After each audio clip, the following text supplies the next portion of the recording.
nobody on this road that can save your soul. Almost lost control now.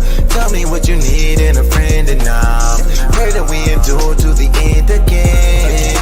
I'm just saying that I'm here for you. When the world turn against you, I'ma be with you. Got my sword in my hand, you can count on me. I won't run and hide, fight mightily. Waiting on your house shot. See the Jacob, I'm the apple of my father's eye. I learned the truth for who I was and it made me cry. If I don't keep the laws of Yah, then I'm gonna die. Living curses, but I'm edifying in my verses. Prepare the hearses for the heathens who be steady. Shalom, shalom. Call out Yahweh Shema Mashiach, one Malak Yahweh Shai. All praise to the Most High God. Yahweh will do so in the name of His only begotten Son, Hamashiach. Thankful for another blessed, mighty day to be alive at the end of the day, man. You know, there's so much trials and tribulations and judgments going and coming on the earth. We got to do our best in the name of the Most High to be able in these last days to divide truth from the lies, right? To divide righteousness from wickedness. And today on Man of Mondays, we are going to go into Thanksgiving, right? The pagan holiday of Thanksgiving, the pagan tree, food offered to idols, and the slaughter of Gad and Reuben, of the Gadites and the Reubenites. So, man, you know, it's always kind of a heavy thing when you really think about it, how we've been so indoctrinated and so ingrained in the culture of our destruction. You got to really think about that. How we've been indoctrinated and trained up to hate ourselves, to celebrate the rape, robbery, the pillaging, the destruction of our people. And that's a very, very deep thing when you really consider how brainwashed we have become by this wicked world, right? And so tonight, through the spirit and power of Yahweh Shem Yahweh Shai, we're going to dive right into it. We're going to dive right into it through the spirit and power of Yahweh Shem Yahweh Shai.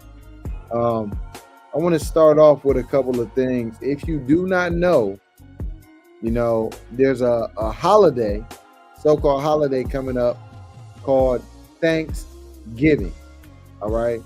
And it's rooted in pagan ritual. It's rooted in wickedness. It's rooted in idolatry. It's rooted in confusion and lies. To trick you, to make you think that it's a celebration where the family gets together. Family was getting together, all right. It was getting together and it was killing your people. To make you think that it's we all coming together, kumbaya. You know, I really don't do it for the holiday. I do it just to celebrate. And it's a time for our family to get together. We don't get to see each other all year. So, Laki, I rebuke that spirit because I ain't even tired. So, we're going to get into it tonight. You know, I know a lot of y'all probably have seen different things like the cornucopia, you know, which is an arrangement that you normally see in celebration of fall. Well, a lot of these different customs and things are deeply rooted in idolatry, and the Most High God commands the children of Israel not to indulge in these things, but to separate from the customs of the other nations. So I'm gonna start off, right? Let's get a couple of precepts to kick it off. Let's get a couple of precepts through the spirit of power Yahweh Shem Yahweh Shai. Let's get Isaiah 14 and 23. Because judgment is coming. Isaiah 14 and 23. I will also make it a possession for the bittern and pools of water, and I will sweep it with the bosom of destruction, saith the Lord of hosts. You don't want to get caught up in all of this judgment that's coming to the earth because of the disobedience of the children of Israel, right? Because of the other nations perpetuating folly, madness, and mirth. It's a spirit of mirth that goes on in happiness and excitement on the left-hand side during these high satanic, ritualistic, pagan holidays that are rooted deeply into you not separating yourself from the ways of the world and the other nations, but more importantly, cleaving unto the things that are not profitable unto you. Let's get Revelations 18:4. A reminder, the Most High God commands us as the children of Israel to come out from among the heathen customs. Come out from among the ways of the world that we've been so accustomed to partake in, right? To try to be like everybody else. Hey, well, look, you're not like everybody else. The Most High God made you a chosen nation. The Most High God made you a royal priesthood of kings and priests, of gods on the earth and goddesses, right? And I said it, goddesses. Not in the sense of the modern day terminology of women, feminine energy. No, the Most High God said that ye are gods. In a feminine form would be goddess, right? The children of Israel, rulers, powers. So what business do you have them carving up a turkey, eating some dressing, eating some damn cranberry sauce, and partaking in the ways of America, in the ways of Babylon the Great, your oppressor? Revelations 18:4. And I heard another voice from heaven saying, come out of her, my people, that ye be not partakers of her sins, and that ye receive not of her plagues. You don't want to be joined on to destruction. And that's what a lot of us are doing. A lot of us are being joined onto the destructions of America. We're being joined onto the destructions of our heritage.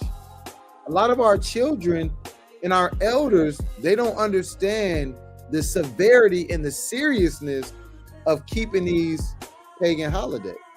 You don't understand that you're making, the old people, like my great grandmother used to talk about not fornicating, not shacking up, right? They used to call it soul ties, not being joined unto, somebody else through sexual acts of lewd sexual, not married by the world standards. But our same elders have come into idolatrous relationships with false gods, have made a covenant with Satan, with the spiritual demon Satan, right? All of these folly days are rooted in these vain traditions. Let's get Daniel 7:18. We're going to talk about it, family. The book of Daniel, chapter 7:18. But the saints of the Most High shall take the kingdom and possess the kingdom forever, even forever and ever. If you want to be a partaker in the kingdom that is to come, you cannot serve two masters.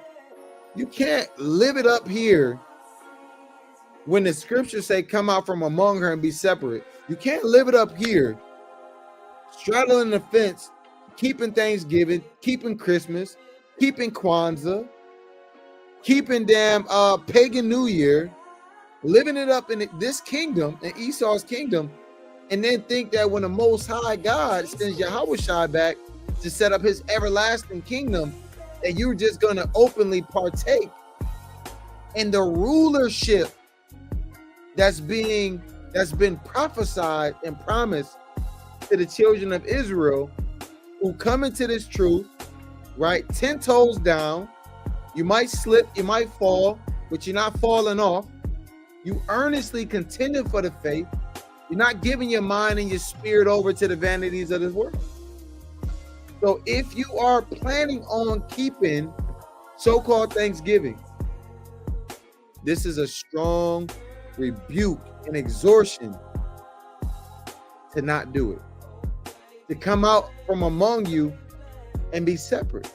See, the saints of the Most High, let me get Psalms 149, are going to rejoice. And our rejoicing and not partaking in the ways of the world, right? The book of Psalms, chapter 149 and verse 2 through 6. You should have an overwhelming excitement, zeal, joy, desire, gratitude. You should feel spiritually empowered to not, be caught up in this madness. But a lot of our people are not going to take heed, right? They're going to go, they're going to get that turkey. They're going to fry the turkey. They're going to get the dressing. They're going to get the candy yams. They're going to get the cranberry sauce out the can, right? And they're going to get the gravy. They're going to have that pork ham. And they're going to serve it up. And say, and then they're going to have the audacity to say, hey, we're going to pray over this abomination. We're going to thank God that we're in idolatry and sacrificing to idols. Because God is blessing my family today to gather together. Don't be tricked out of your spot. The book of Psalms, chapter 149, verses 2 through 6. Let Israel rejoice in him that made him. Let the children of Zion be joyful in their king. Let them praise his name in the dance. Let them sing praises unto him with the timbrel and harp. For Yahweh taketh pleasure in his people. He will beautify the meek with salvation. And this is what we're looking for. We're looking to take pleasure into crying out to the Most High God and celebrating the holy days that he set up for us to celebrate. And Thanksgiving, Thanksgiving is not one of them. Let the saints be joyful in glory. Let them sing aloud upon their beds. Let the high praises of Yahweh be in their mouth and a two-edged sword in their hand. And so we singing praises to Yahweh even by casting down the thought of celebrating Thanksgiving. All right. Let's get Romans 9 and 13. Now remember these things. The Most High God explicitly said, as it is written, Jacob have I loved. We are from the seed of Jacob. We often focus on the latter part of this verse, but Esau have I hated. Let's forget about Esau for a minute, right? Now, not on a carnal standpoint saying, forget the slavery, forget the history. Let's just not focus on Esau for a minute. The verse said, Jacob have I loved. That's you. The so-called blacks, Latinos, and Native Americans of indigenous descent. Jacob, the children of Israel, have I loved. The Most High God loves you. He gave you a heritage. Let's get this. Let's get the book of Sirach, chapter 24 and verse 23. All these things are the book of the covenant of the Most High God, even the law which Moses commanded for an heritage unto the congregations of Jacob. The congregations of Jacob. What is that going to the 12 tribes, the congregation? The Most High God loved you and loved me and loved us enough to give us our own holy days to turn up on, that are rooted in righteousness, that have divine purpose, that have divine providence, that have excitement and joy and mirth and gladness, for us to congregate and convocate together, and righteousness, and exalting his name and praising the Most High God together. These are the things, family, that we got to focus on. You can't get caught up. Stop getting caught up in the ways of the world. Stop thinking that everything is not a big deal. Well, you know what, hey, Brother Nehemiah, it's not really a big deal. We just getting together with my family. Stop thinking that. Doesn't it say, I'm gonna get this quick precept, man. A man who contemneth little by little, right? Little by little. When you looking at the little things, all right? A laboring man that is given to drunkenness shall not be rich. Now, this isn't just going on to somebody who's working and they're always getting drunk on a physical level. This also is going to, you can't be rich in spirit and serving the Most High God being drunk off the doctrines of America, being drunk off the ways of the world, being drunk off the idolatrous nature of wicked servitude on the left-hand side to these customs and these traditions of men that are contrary to what your God commands you to do. Let that sink in for a minute, right? And he that contemneth small things shall fall little and little. So if you overlooking these things and saying, well, you know what, it's not really that big of a deal. Hey, we just going to eat turkey.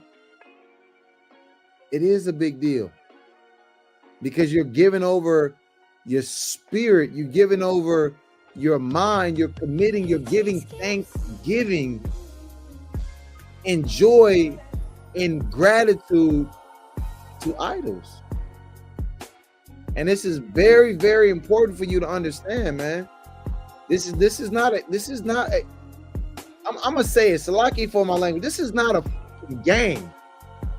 It's not a game, y'all. It's really not. And what you're doing, not only are you destroying yourself, if you're keeping these wicked folly days, you are one of the reasons why we are still in this captivity. You are helping further the affliction of your people, the heavy yoke of the curses, because you want to partake in idolatry. So we're going to get into this, right? We are going to get into this. A lot of these things go into harvest festivals. I want to show y'all this. Harvest feast, right? Look at this. This is a list of harvest feasts. A harvest festival is an annual celebration which occurs around the time of the main harvest of a given region.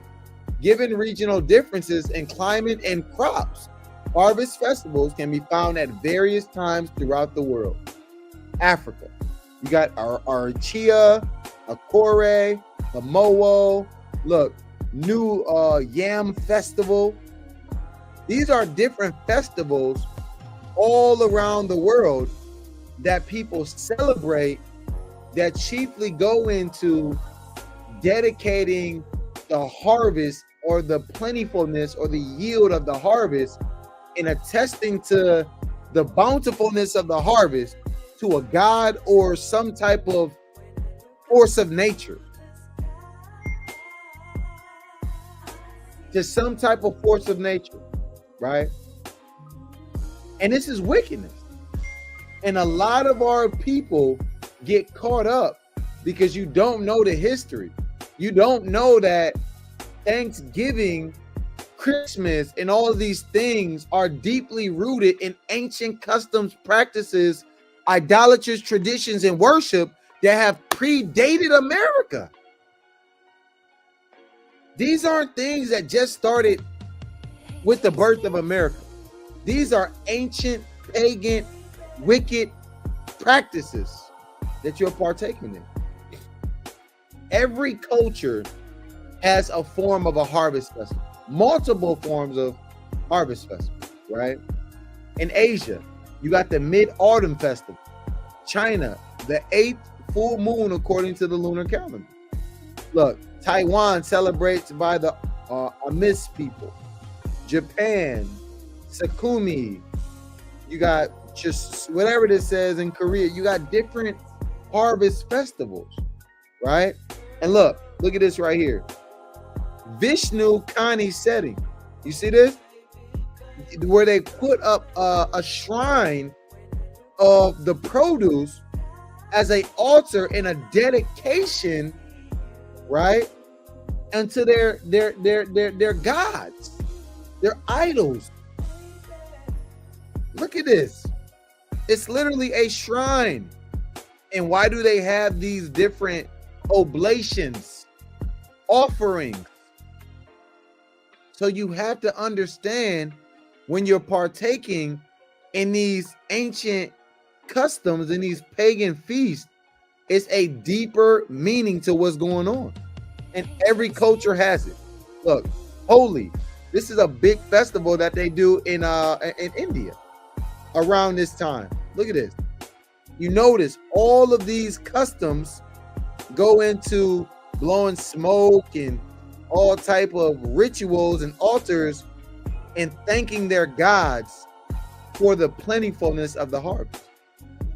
Southeastern Asia, Flora de Mayo in the Philippines, Gawai Dayak, you know, in all of these different cultures, they get together, they have parades, processions, right? Gawat Daya is a form of harvest festival celebrated on the 1st and 2nd of June annually in the state of Sarawak in Malaysia. And these festivities, right, are customs that are vain if you're an Israelite. Middle East. Look, they got Sukkot. Look, right here. This right here is actually goes into the Feast of the Tabernacle, right? Now, this, they're keeping it on the left-hand side because we know the so-called small hat are not the true people of the book, right? In Europe, look in Belarus or Belarus, they got Bagash. Look at this. Beni Shan, celebrated usually by a huge 7-course menu. In Catholic parts of the French-speaking Switzerland, a combined harvest festival, Thanksgiving, and Rindia, the day when the animals are brought back from the high altitude pasture in the Alps, and when all villagers are also therefore back. So you have these different festivals, and look what you got here, a form of a cornucopia. See, these are idolatrous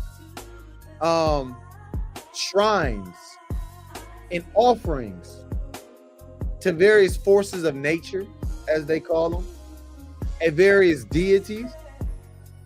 This is what you have to understand when you're partaking in Thanksgiving. This is what this stuff is rooted in, right? So look, I'm going to show y'all something. Let's go on to the cornucopia. Bam. So a lot of you don't realize that when you're celebrating Thanksgiving, you see a lot of, let me show you right here. You see this as a fall decoration. Little do you know, this is actually going into worshiping another god. It's going into a high level of idolatry. But you were never taught this. You were taught that to go with the flow. You were taught to, it's okay. You were taught to go to the stores and buy one, it's just fall decoration. You were taught to accept it. You were taught to embrace it. You were taught to be desensitized to serving other gods. When your God is cutthroat, your God will kill you dead for serving another God. Your God will bring plagues on your entire generation for worshiping another God. But you've been desensitized. You've been lied to. You've been hoodwinked. You've been brainwashed into thinking that it's okay. In the latter days, knowledge shall increase. See, a lot of our mothers and fathers, our grandparents, and your auntie, your uncle bruh, your uncle Junebug, your uncle baby son, they didn't know these things. But now the Most High has been moving the spirit for knowledge to increase. So we can't stay deaf, dumb, and blind no more, y'all. Let's get into it. Cornucopia. A cornucopia, or horn of plenty, is a mythical horn that provides an abundance of food and is a symbol of nourishment and plenty. Today, it is also refers to a horn-shaped basket, often filled with fruit and vegetables for decoration, especially during Thanksgiving. and can be the name of various organizations, products, or publications. A cornucopia. Now let's look at the mythological origins. In Greek mythology, a lot of these things are rooted in ancient Greek customs. Remind you, you had the Persians, you had the Babylonians way ago, you had the Medos, you had the Persians were conquered by the Greeks were conquered by the Romans, and America ain't nothing but ancient Rome in a modern viewpoint. Everything about America is ancient Rome. Everything about ancient Rome is ancient Greece, ancient Egypt, ancient Babylon. Get this through your thick Israelite head, man. Stop being deceived. Mythological origins. In Greek mythology, the cornucopia is the horn of Amalthea, the goat who nursed the infant Zeus, which is rooted in the Baphomet. So you literally, this is high satanic worship. High satanic worship. Zeus, a goat. Zeus was sucking on a goat's paps, the damn goat milk to nourish him up. This is the foolishness that you bring in the spirits that you invite willingly inside of your home. See, they don't have to trick you into going to worship the devil, because you willingly do it now. You willingly invite these spirits into your home. You willingly go get the cornucopia. You just say it's decoration. You willingly, around Thanksgiving time, you go get all these type of harvest things and you bring them in, not knowing that you're doing ignorantly in the spirit of a ritual. Plug up my laptop. About Shem Yahushua. You don't understand these things. But tonight we're going to uncover them through the spirit and power of Yahweh Shem Yahushua. According to the legend, Zeus broke off the horn, which was then endowed with the power to be filled with whatever its owner desired.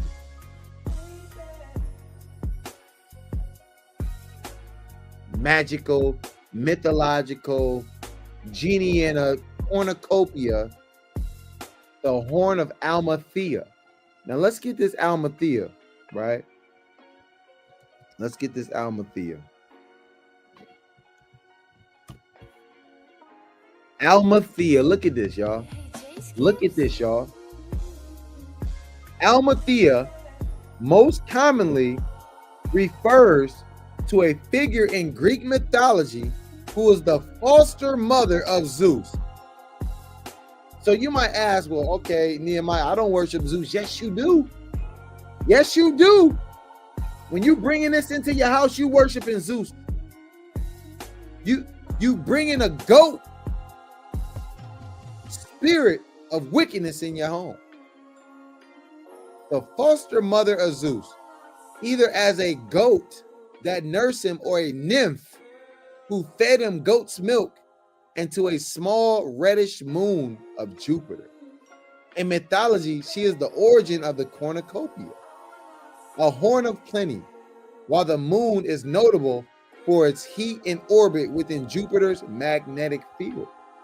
Foster mother of Zeus, Amalthea, is described as either a nymph or a goat that nursed the infant Zeus after his mother Rhea hid him from his father Kronos, and they call Kronos father time. Madness, y'all. And you know, if you ever heard of the word nympho, a nympho, somebody who's just overindulged in sexual desire and appetite to just fornicate. A nympho, that goes back to Greek mythology, and these little nymphs who used to run around all horny, damn popping women and popping each other. So all this is the multi-level, multi-high level of wickedness, y'all. But you've been tricked to think that it's only a cornucopia. You've been tricked to think it doesn't matter, right? Let's get into this real quick. I want to show y'all something, right? I want to show y'all something really quick, right? I'm going to show y'all the images. Let me where the statues at. Let me get you some. Bam, look at this.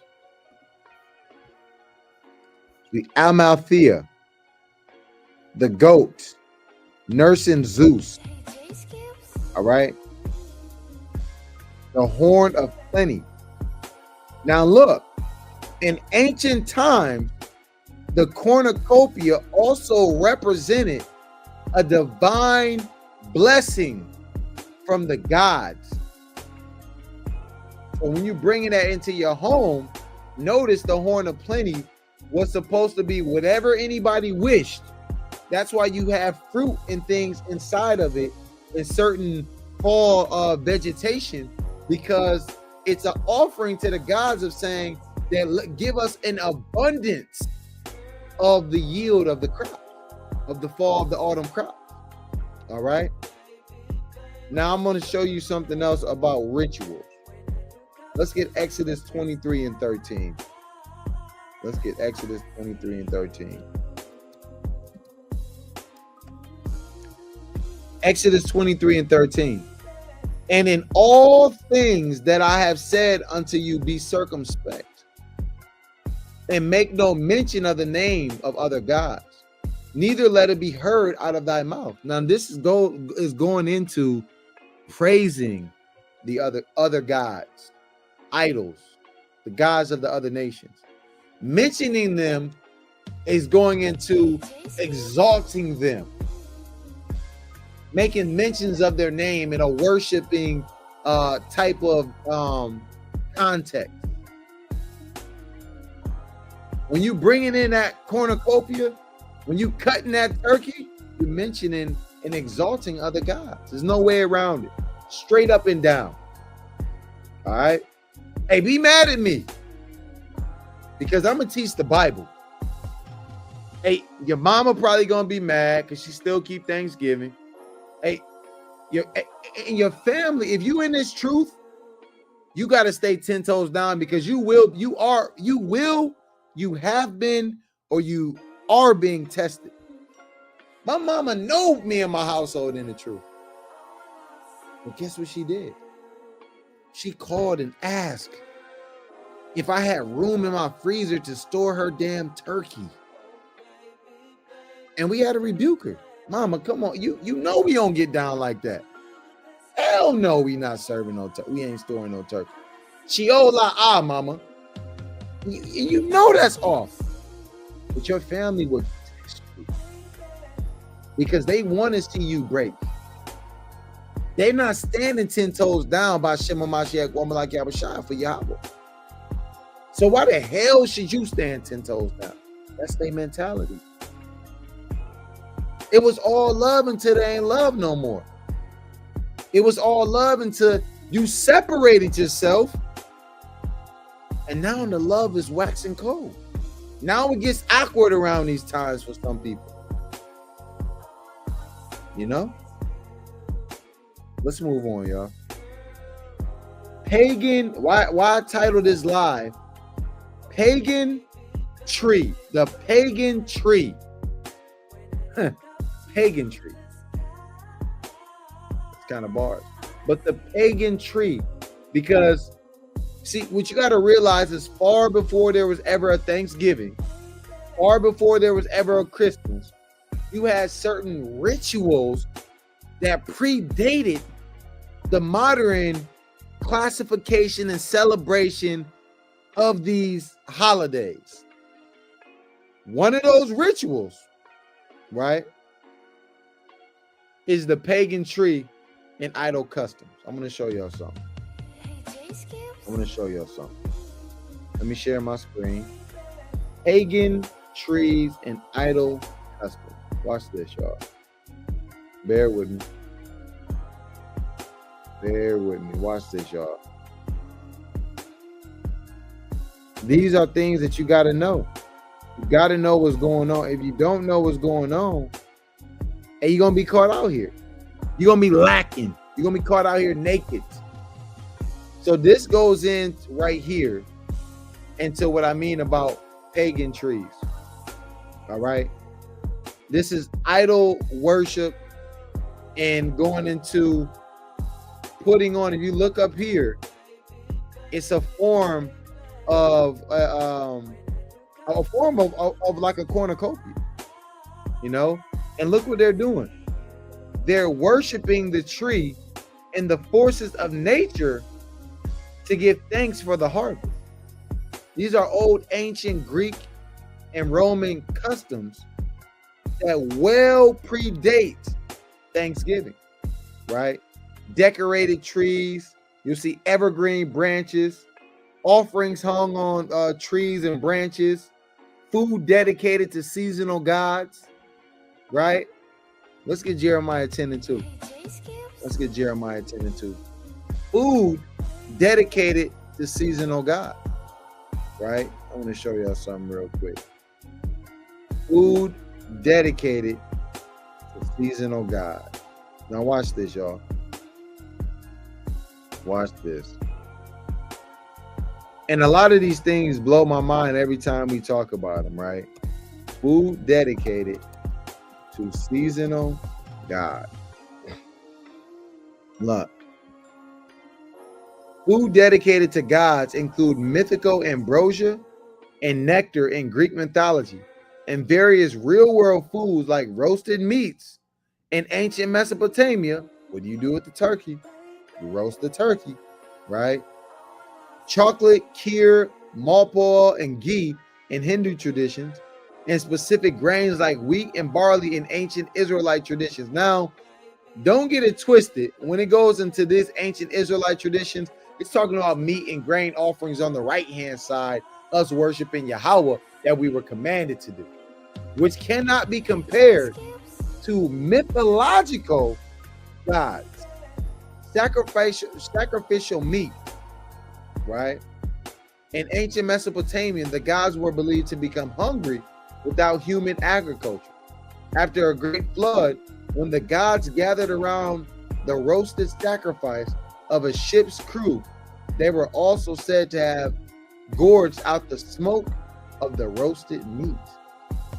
So this is going into these different mythological, sacrifices of meat roasting and things of that nature to other gods. Now we see down here it says wheat and barley in festivals like Shabbat and Sukkot, right, which goes into the Feast of Tabernacles and Pentecost and things of that nature, right? But this is done on the right-hand side in our ancient Israelite traditions and customs, because obviously these were meat offerings, grain offerings, you have drink offerings, you have sin offerings and things of that nature that were done to Yahweh. All right. So they can't compare that. So peep this. Thigh bones and fat. According to the myth, the god Zeus was tricked into choosing the bones and the fat of an ox over the meat, establishing the tradition of offering only the bones and the fat covered in glistening fat to the god of sacrifice. So, when you go into these different pagan customs and so forth and so on, you have to realize that these are heathen pagan rituals. Let's get Jeremiah 10, the classic. Now, a lot of times we go into this in terms of more of Christmas, but it's still the point, because Christmas is not the only time that you take trees in agriculture, or people take trees in agricultures and decorate them and deck them and things of that nature in celebration of idols. All right, so we're going to get this real quick. Hear ye the word which the Lord speaketh unto you, O house of Israel. Thus saith the Lord, learn not the way of the heathen, and be not dismayed at the signs of heaven, for the heathen are dismayed at them. For the customs of the people are vain. All of these are vain customs because they're not rooted in truth. They're not rooted in righteousness. They're not rooted in the ordinances that are established by the Most High that will save you, by Shem Yahushai from death and destruction. It's vanity, Let's move on, y'all. So, another thing that you have to realize is when you are keeping these days, you are also directly celebrating the genocide of your people, the Reubenites and the Gadites. You're celebrating the rape, rob, murder, the pillaging of your own people. Right? Now let's look at this. Thanksgiving. What is it called? Not themes. Thanksgiving commemorates. That's what all right. Commemoration. And this is what they'll tell you. They'll tell you that Thanksgiving commemorated as a national holiday to celebrate the past year's blessings with roots in harvest feast, particularly a 1621 gathering between the Wampanoag people and Plymouth colonists, which we know how that ended. The holiday evolved from various days of Thanksgiving in American history, officially declared a national holiday by Abraham Stinkin in 1863, and a national day of prayer by Franklin D. Rosensmelt in 1941. Today, it is widely observed as a secular holiday focused on gathering with family and friends for a meal, although for some Native Americans, it is a national day of mourning. For all Native Americans, it is a national day of mourning. And as an Israelite, it should be a national day of mourning for the Israelite nation. It should be a day of mourning for you, for the death of your people. Let's get Genesis 49 and 19. What did it say about the Gadites? Right? What did it say? What did the word say about Gad? Genesis 49 and 19. Gad, a troop shall overcome him, but he shall overcome at last. And we know at last, Gad is going to overcome by Shem Yahushai, because Yahushua is going to come with the mighty troop, the undefeated, right? The invincible troop of Yahushua and the angels to overthrow the oppressors that are still here off the blood spilling of our people, right? Didn't the Most High God say that the land cannot be cured but by the shedding of blood? Paraphrasing, right? So we got to understand that when you go into, I'm going to show y'all this.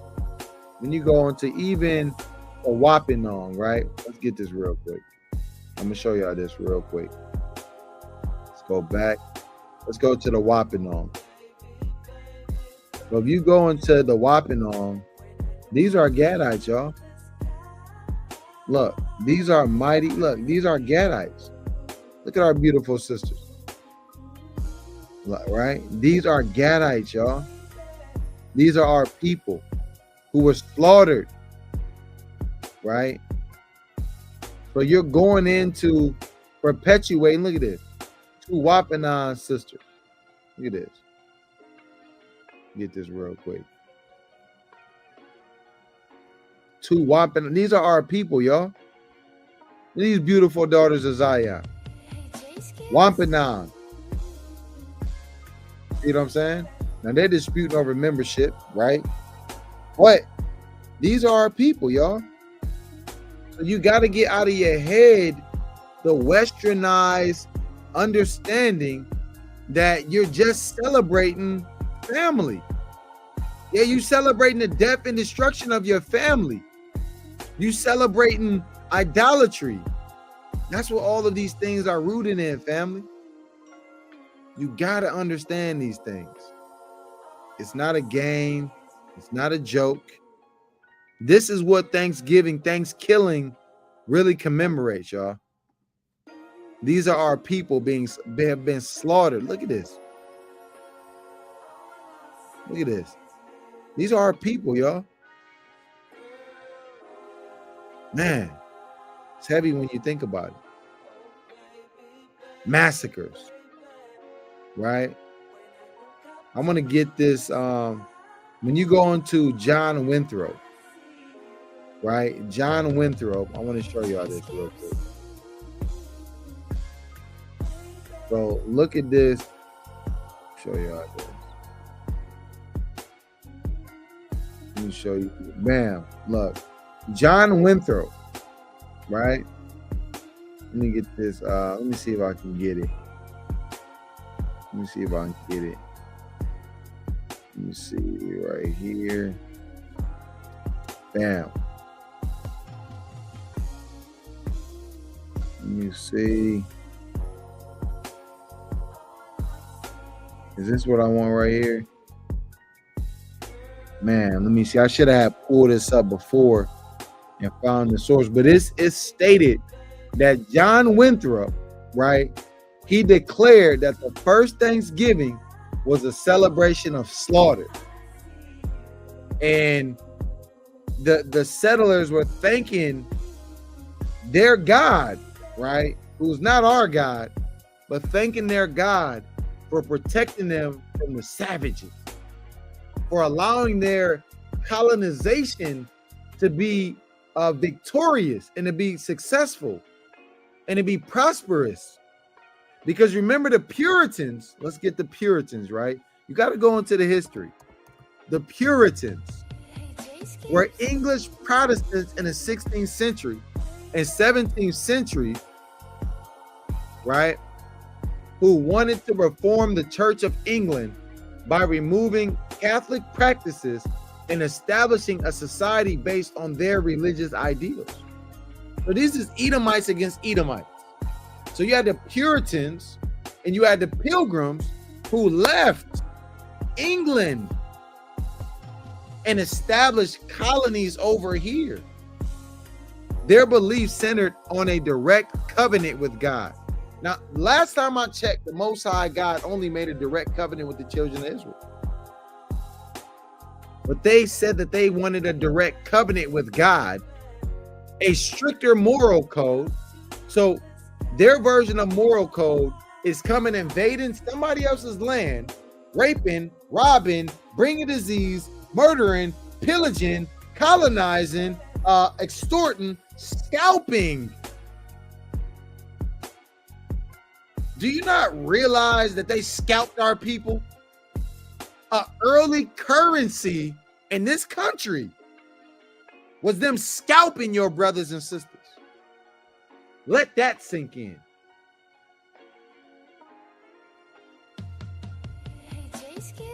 Scalping. Get that real quick. They were paying for with scalps. Look at this, man. They don't give a damn about Esau doing it to Esau. I want to show y'all something. They had our people. Look at this. Look at this. See that? A scalp. That means that they would cut off your scalp and they would trade it as currency. Bounties on your head, literally. This is the wickedness of the so-called white man. And this is why his kingdom and why he must be destroyed. Whether that's servitude, whether that's destruction by fire, whether that's however the Most High sees it fit, his kingdom has to fall. His nature is cancerous, it's destructive, it's conquer. It's no peace. Their natural state is not a state of peace. And we see that throughout history, man. You got to get out of your feelings. You have to recognize reality, y'all. This is what you celebrating. This is what you are actively participating in, the scalping of your people, the celebration of your people being scalped, right? Let me see. You look at this. So we started scalping them. But you notice something though. Notice something. When we're getting scalped, that's not a let me see this. Look, when they're scalping the oppressor, all of those pictures are flagged as being, look, as being gruesome images. You see that? When they're scalping the oppressor. But when you look at us being scalped, those aren't considered pictures that they're flagging. All of these images are when the Native American, when the Gadites, when the Reubenites is scalping Esau. You gotta wake up, y'all. Wake up, man. Wake up. Wake up, Jacob. Wake up, Eve. Understand what's going on here, right? So I want to get this real quick as well. When you go into Corinthians, right? I'm going to get 1 Corinthians 10 and 21. 1 Corinthians 10 and 21, right? The book of 1 Corinthians chapter 10 and verse 21. You cannot drink the cup of the Lord and the cup of devil. You cannot be partaker of the Lord's table and of the table of devils. Didn't the Most High God say, come sup with him, right? Didn't the Most High God tell us that in the book of Revelations, the 3rd chapter? Behold, Revelations 3 and 20. I stand at the door and knock. If any man hear my voice and open the door, I will come into him and will sup with him and he with me. So you can't sit and be supping. Oh, how do you sup with the Lord? You believe in the prophecies. You have faith in Yahweh. You keep the customs. You keep the ordinances to the best of your ability. You eschew evil. Didn't it say Job was a great man, that Job eschewed evil? Right? Let's get this in the book of Job in the 1st chapter. There was a man in the land of Uz whose name was Job. And that man was perfect and upright, and one that feared Yahweh and eschewed evil. When are we going to eschew evil? Let's go into that word eschew. And that's an ancient word. Look, to turn aside, to behead, to call back, to decline, to depart from. So he departed from evil. He eschewed evil. That's how you sup with the Most High. The Most High is knocking at the door right now, asking you not, commanding you not to keep Thanksgiving. This is a warning. This is a warning. This is a warning, an exhortation. I'm pleading with you. Don't do it. Stand strong, stand bold. When your children are at school, prepare their minds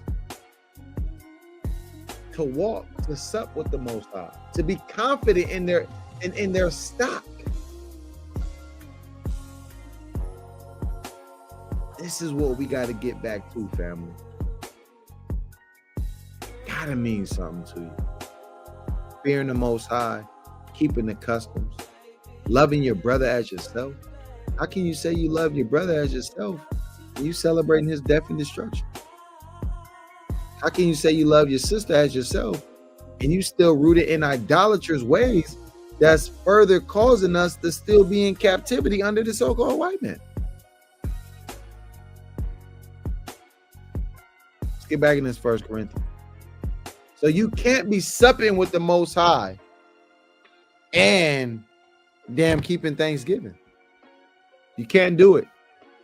You can't drink of the cups of devils, all of these idolatrous feasts, and still partake with the Most High.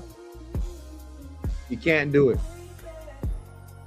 And in the ancient world, you got to realize what was going on. In ancient Corinth, right? You had so many, let's get this real quick. You had so many ancient Corinthian temples. God. You had so many idol temples in ancient Corinth. Look at this. Ancient Corinth was home to numerous temples dedicated to various gods, including prominent ones like the Temple of Apollo, the Temple of Poseidon, and several temples to Aphrodite. The city also had a sanctuary to the healing god Asclepios and shrines for other deities like Hera, Athena, Hermes. These temples reflected Corinth's religious life, commercial importance, and cultural history. So when you go into the ancient world, you always had, look, these are remnants of ancient temples in Corinth that were dedicated, right, to gods, to their idols, right? Massive massive architectural structures that were dedicated to their god. So there was always sacrificing of food unto idols, pagan gods, pagan rituals, celebratory slaughters, all of these things. So when you get into these modern day practices of Thanksgiving, yo, ain't nothing new under the sun. Ain't nothing new under the sun. Let's get Ephesians 5 and 11.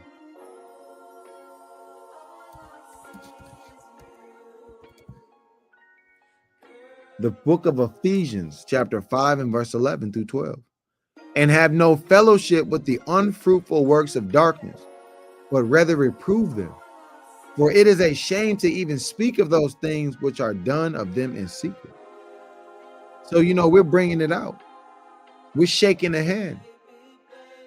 It's a shameful to be indulging in those things that they're doing in secret. Now, when it says to speak of those things which are done of them in secret, because it's the vexing thing. Didn't it say that Lot was vexed with the ungodly conversation? Right? Let's get this in the book of 2 Peter.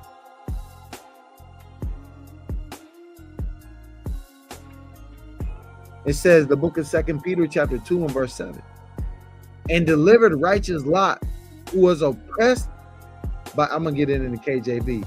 And delivered just Lot, vexed with the filthy conversations of the wicked. So that's what it's going to when it says, for it is a shame even to speak of those things which are done of them in secret. Man, we don't want to, we feel vexed even talking about the satanic ritual of our people, the idolatrous nature of our people, the murderous acceptance of our people, the blasphemous mindset of our people, keeping these pagan holidays.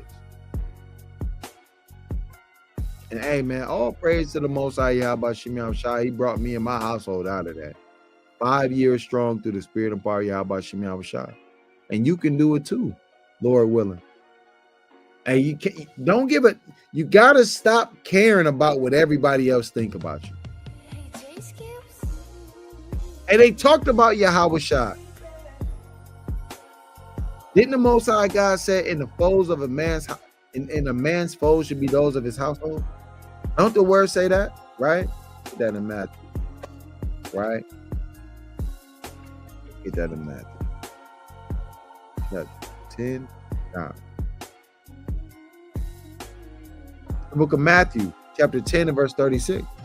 And a man's foes shall be they of his own household. Right? I'm gonna start up. For I am not come, Salaki. Man, this whole chapter. I'm gonna start with verse 33. Matthew 10:33. For whosoever shall deny me before men, him will I also deny before my Father which is in heaven. You don't want to be denying the Lord.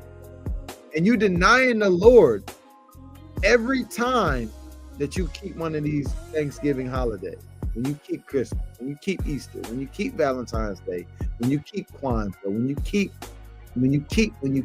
keep. All right. Think not that I am come to send peace on earth. I came not to send peace, but a sword. For I am come to set a man at variance against his father, and the daughter against her mother, and the daughter-in-law against her mother-in-law. And a man's foes shall be they of his own household. He that loveth father or mother more than me is not worthy of me. And he that loveth son or daughter more than me is not worthy of me. So you cannot, you can't care what other people think, man. You have to be so bold and so loving and so fearful of the Most High God and want the kingdom so bad that the hell with your mama think. I know that's Mom Duke, but the hell with what she think. The hell with what your dad think. Because you not come, Big Mama Granny, you ain't coming to Thanksgiving. Oh yeah, that's just them. They on that weird cult Israelite. The hell with what they think. Because Yahweh Shai already told you in Yahweh's word that a man's foes, the man's enemies are going to be those of his household. He didn't come to send peace on earth. He came to send a sword. What is a sword though? A sword is a state of warfare. We have spiritual war, y'all. And you either gonna get down, lay down, or stand up for something. All right. So with that, we want to give all praises, glory, and honor to the Most High God, Yahweh. We do so by Shema Mashiach, Womalak Yahushai. Lord willing, this Manna Monday was edifying, uplifting, encouraging, and a sharp warning to the 12 tribes that are scattered abroad. Don't partake in these pagan rituals. Stand for something. Stand for Yahweh. Sup with Yahweh. Don't drink from the cup of devils. Kwam Yashala.